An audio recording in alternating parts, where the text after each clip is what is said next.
Hi everyone, welcome to Southern Sustenance. I'm going to take you through our winter special. I'm Tony and let's do this. So it's June 2024 and I just wanted to give you a quick update on how the garden's going. It's sort of been left alone the past 6-7 months and it's been pretty dry here, so we've had some real successes and some other areas that I've learnt from. The first is this prickly pear. So I've cut off a lot of fruit, just abundance of fruit. So I really like that hot weather. The feijoa's gone good. It's gotten a bit bigger. We've had a couple of citrus that have really taken off though. This is a Tahitian lime and it's just going bonkers. We've got all these flowers, all these little limes just growing. So that's a success story, because we haven't had much rain this year and I've been out of Adelaide for a while. The blackberry, thornless blackberry is okay. The stone fruit's gone well. So these are just some peaches and nectarines. What else? One of the apricots I grew from seed. So this is probably 18 months old or so from seed and it's already, you know, like 1.5 meters tall. Pretty incredible, and this is the only one that's gone so big. There's a few others that are a lot smaller. You wouldn't think that. I planted them all at the same time. A loquat here, so it's probably been at least 3 years now and it's starting to give us flowers, so we'll get fruit of that in spring. Some mangoes, they've gone okay. Hopefully they can survive the frosts that we get in winter. Bananas have been fine, guavas have been okay. The grapes, as always, just going crazy. They need a bit of a prune. Yeah, what else has gone really good? Avocados have been okay. They're a bit taller, both the fuerte and the reed that we have. The champion white sapote. It's so big now. It's so lush. I think, don't think it'll be this year, but I don't think it's too far off giving fruit.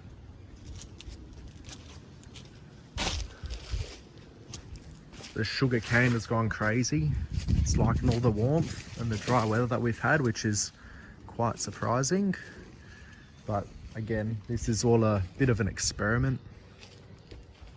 This food forest that we're trying to grow. Ice cream bean.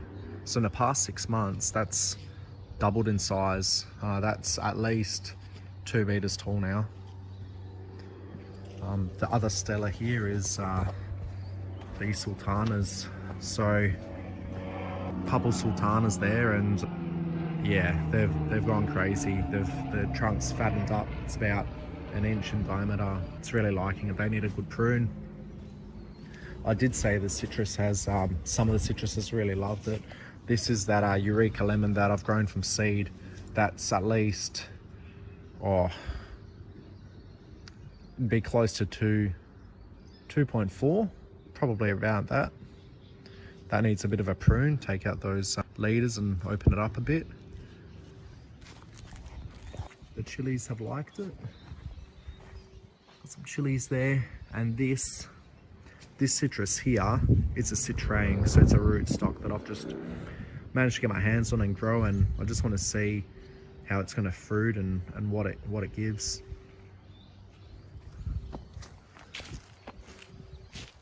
Now, what else do we have? Figs have gone good, and the chocos, they've really taken over the fence there. And just down here is that it's a different type of ice cream bean just there.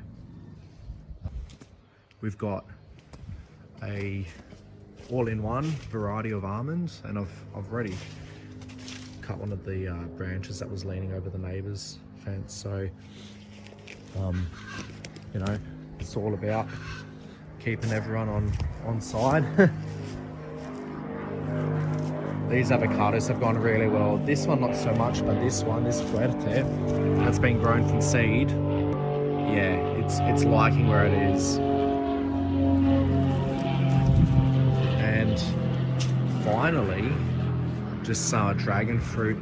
So it's not quite as big as I thought it'd be, and it's probably, even though they like sun, they don't like too much, and to be honest, it's probably in a bit of a shady area, so I think that's sort of what's stunted its growth. But other than that, garden's gone good. They were the successes. The failures that we've had, let me take you there and show you. The mamey sapote. Really eager for this one to grow, and it's just dead.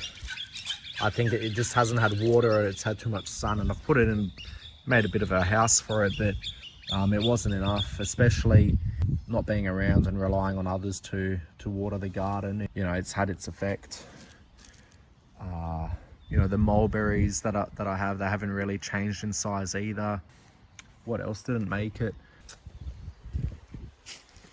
We have a soursop, and it's sort of suffering a bit now, just because, you know, it does like well-drained, sort of humid soil, and at the moment it's probably a bit heavy, the soil, and probably a bit wet for it and not enough light. So it's alive, but all the Rollinias that were behind it, they're all gone.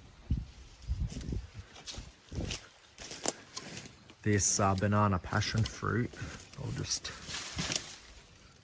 there and here, it's sort of struggled a bit, and I think it's because it likes the water, and it's been dry, and it's sort of in a weird area where, you know, it can get forgotten about easily. Irish strawberry, that's happy. That doesn't need any water, that'll source its own. We've got a granadilla passion fruit, and that surprisingly, I think that's minded the dryness, but I have planted, and it's not a fruiting plant, but it's a plant I like nonetheless. It's called a golden chalice vine. So it has these big sort of cup flowers that are yellow, and they smell really good. So I've already pruned like a big branch that was grown off, but yeah, the intent is to have it grow on the trellis to shade that passion fruit. The starfruit that I had, well, that's, yeah, starfruit no more. This is just an olive, and I would have shown on a previous video. I have pruned it a bit, just the lower branches, but that's gone a bit crazy. Near pretty much the same height as the lemon there, you know, your 2.4 meters. And another success story is this pomegranate. Again, similar height, you know, around your 2.4. What have I focused my time on whilst I'm here? I've already sort of cut everything back with the whippersnipper. Just get the perennial and annual weeds, cut them down. The other plan is to prune some of the trees that need it, your deciduous trees, and some of the citrus, just open it up a bit, you know, keep it fungal free.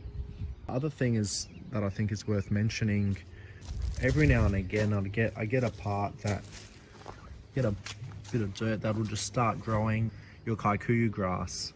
So whilst there's none here, there's just some other grass, but yeah, if you're not on top of it, it spreads, and it spreads quite quick. So that's just something worth pointing out, because you see like a little bit of grass and you'll sort of tug on it, and yeah, you end up with like meter-long runners. So it's a nuisance because it can deprive other plants of the nutrients they can need.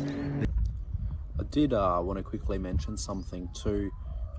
When I started this project a few years back, like the whole food forest thing, and the channel that followed afterwards, my intent was, you know, to be able to live off what I make in terms of fruit and veg, but also just employ those sustainable practices. And I think I've done that by realizing their carbon cycle, and you know, you can just see it around the mulch I was putting there for the past few years, and it breaking down and getting all the grubs and all that going and humus in the soil.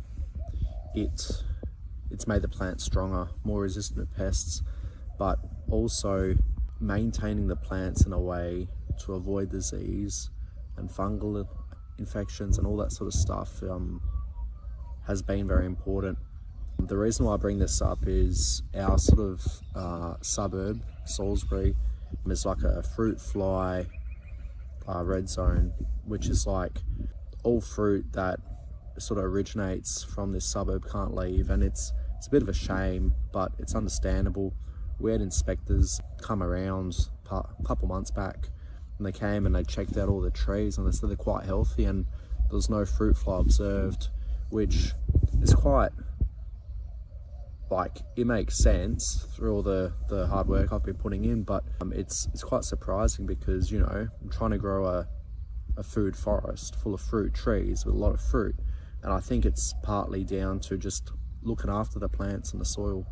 So yeah, just wanted to pass a bit of knowledge on. Its pruning is very important, maintain the plants and the soil, and it's probably due now.